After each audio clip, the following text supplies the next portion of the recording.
First of all, Trump is growing in confidence and boldness in the use of military force. Just since July, the strikes on Iran, strikes on Syria, strikes on Nigeria, now Venezuela. He has also ordered far more airstrikes, it seems, in his first year than Biden ordered across his 4 years. At the same time, Trump clearly prefers one-and-done military strikes, going back to the strike on Qasem Soleimani at the end of his first term. The big departure over the weekend with the action in Venezuela is that Trump is trending toward more expansive missions and objectives. He announced this operation by talking about regime change and a new start for the people of Venezuela. Pretty quickly, it appeared that what he may have meant was simply that the United States was going to continue to coerce the regime through an oil embargo and try to pressure it into doing things that the United States wants. We will see. But, this greater boldness in the application of military force by Trump, I think, raises the question of where he would go next if he does not run into the kind of long-term military operation in Venezuela that he seems to want to avoid. I want to linger with that point just for a moment, Stephen, ask you one further question before we turn to Hannah and to shift the conversation over to Russia. And this is something that to me was implicit to your comments of a moment ago, that there's a radicalism to Trump's second term. It doesn't seem to me, I would have to go back and look at this because my memory is vague, but it doesn't seem to me that the radicalism was part of the 2024 campaign. I don't recall references to, Canada, to Greenland, indications that there would be such a proactive and in fact militarized foreign policy.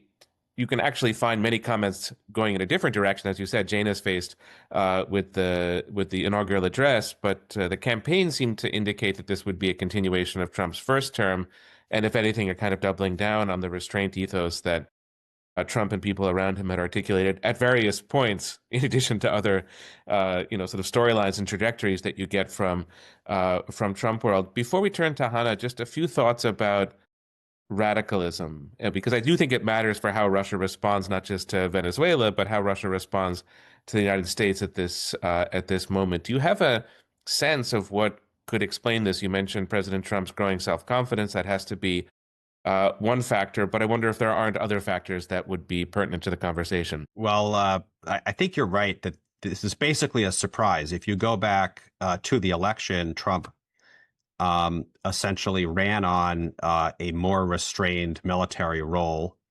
than his opponent. At least that was the message that he attempted to communicate with ongoing wars in Gaza and Ukraine. His pitch was, I want to bring peace. And he has continued that. And yet, basically, as soon as the election concluded, he then started making these pronouncements about wanting to take Greenland, wanting to take the Panama Canal, maybe wanting to take Canada and make it the 51st state. I think that one has dropped out.